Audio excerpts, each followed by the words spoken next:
Okay, we've moved through to the studio now to further explore what we were talking about with the minor pentatonic scale over a blues sequence. We talked about sweetening the third. We talked about introducing new notes that fit the chords we're playing over. So the first thing I'd like to do is just to go through the three chords in a blues in A and ascertain which notes fit over which chords. So we're going to play a minor pentatonic scale and ascertain which notes in that scale fit over the chords. So I'm going to loop round a bar of A, and the notes in a A chord are A, C sharp and E, and I always include the flat seventh, the dominant seventh note. So it's a G, so A, C sharp, E and G. Let's play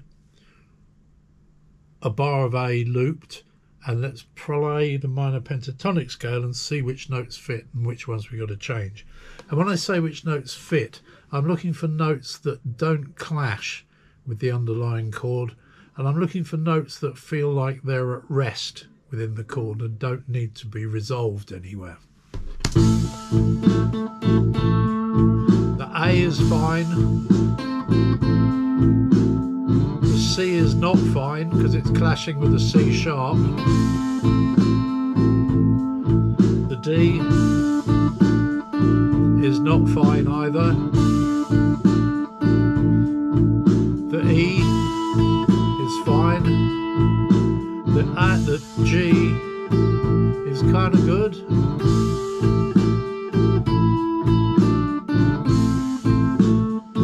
It's the D and the C that don't fit because there's a C sharp in the chord. But if I sweeten the C,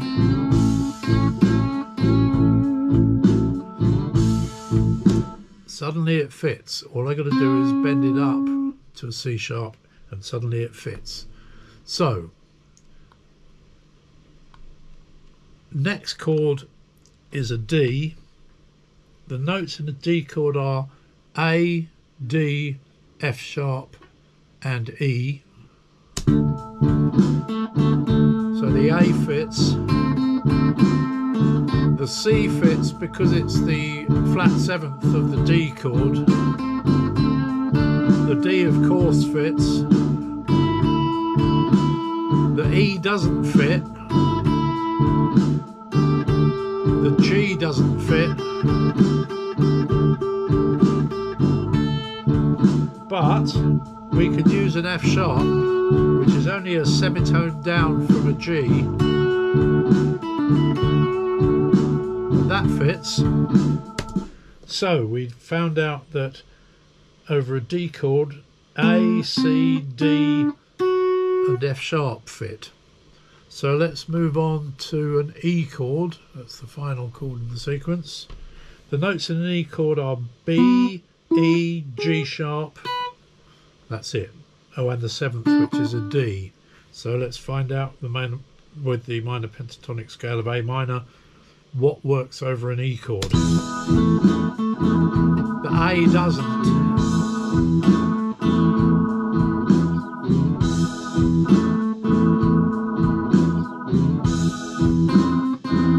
The C definitely doesn't. The D does because it's the seventh, the flat seventh. And the E of course does.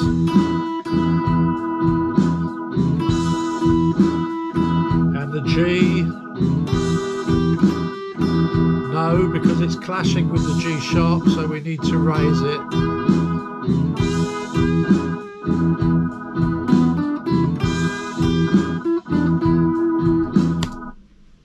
So we found that the A doesn't work, but it works if we go up to a B. The C doesn't work, but it works if we take it down to a B. The D works because it's the seventh. The E works because it's the root. The G natural only works if you sweeten it. So we now have our note matrix, if you like, that we know work over which chord. So now I'm going to play a whole 12-bar sequence, and I'm going to play it once through like a beginner, completely ignoring what the strong notes are, and then I'll start to play it using the strong notes and including the notes that are not necessarily in the minor pentatonic scale, but that sound right.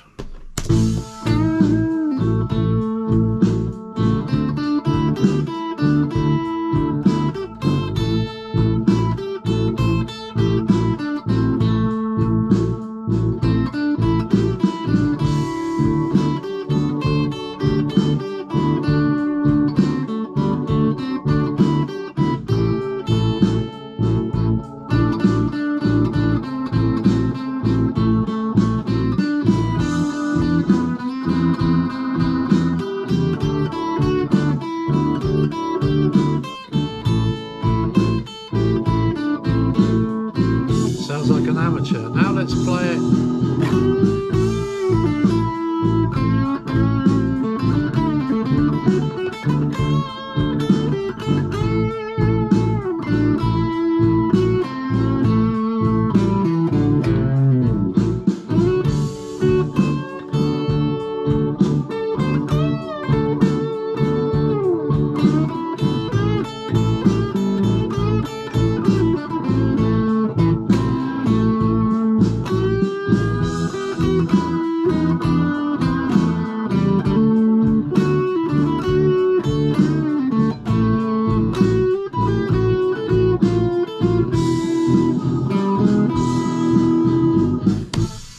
Okay, so we can hear that as soon as I sweeten the thirds on the A and the E chords, use an F sharp instead of a G or an E on the D chords,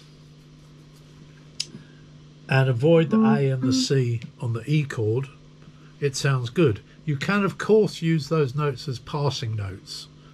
So I might choose a lick over the E chord where I go A, B, C, D, E, E, for example.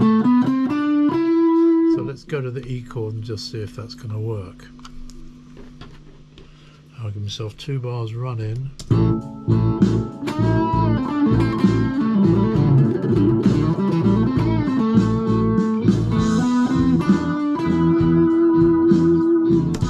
Yeah, it works because I use it to run up to a note of E and I land on the E on a strong beat.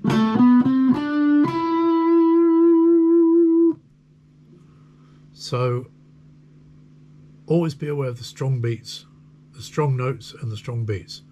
Okay, there's other ways of finding things to play in a 12-bar sequence, and it's probably worth at this point talking about the 12-bar blues sequence. It's something that every musician in the world knows. It's a standard, it's like a blank canvas on which you can paint either really simple things or very sophisticated things. You listen to players like Robin Ford, they do very sophisticated stuff over a 12-bar blues. But it enables a group of players to play together coherently, but still be free to express themselves.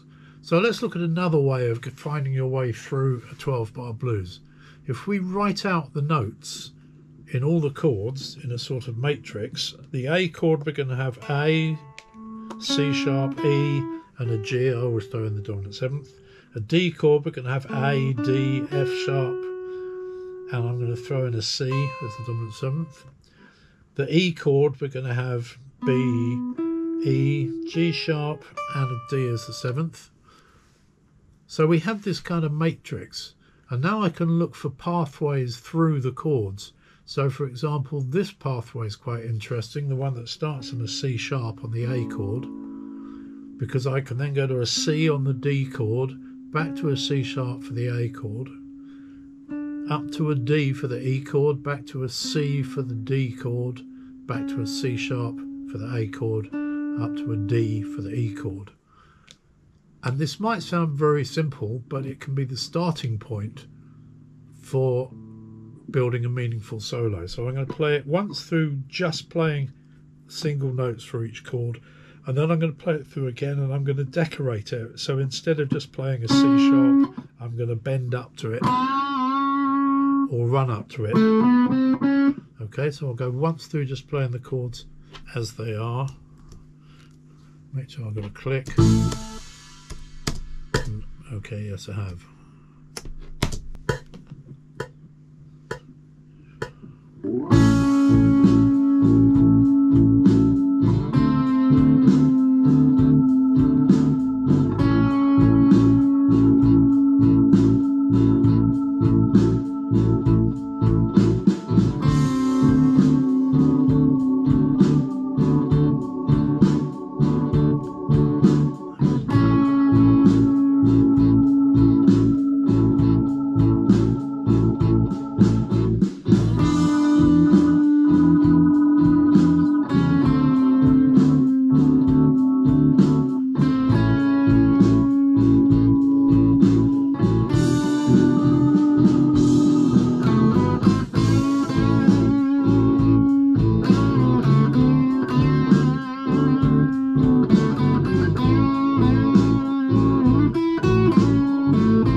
So I constructed a solo based around just that movement. I'm basically only going a semitone each way, but I'm decorating the notes and approaching them in different ways. And you can choose any other pathway through the notes that fits. Okay, so there's some simple starting points for escaping the minor pentatonic prison. While we're here, I'm going to show a couple of examples of some chord fragments that can give you some quite interesting effects. Take this one. That's first finger 5th fret D string, third finger or second finger would do equally well, 6th fret G string. I've got a G and a C sharp. If we refer to our chord matrix, we'll immediately see that we have two of the notes in an A7 chord. If I slide them down a semitone, or 1 fret, I get an F sharp and a C. And if we look at our chord matrix, we'll see that over a D chord, an F sharp and a C are both within the chord. If I go back to my original position and now slide them up a semitone, I've got a G sharp and a D, which, looking at our chord matrix, we can see is in an E chord. So I can play through this sequence just using that 2-note figure, that little chord fragment.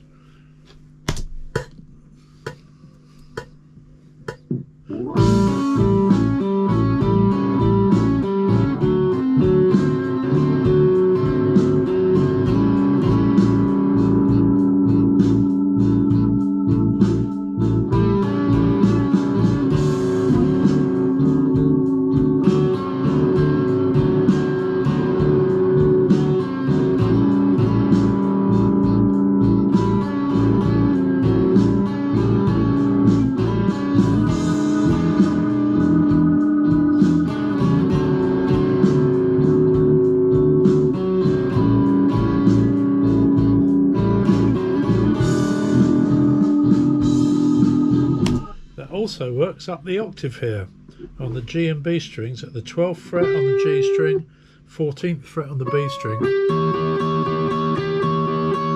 Slide it down a semitone, slide it up a semitone, you've got the E chord.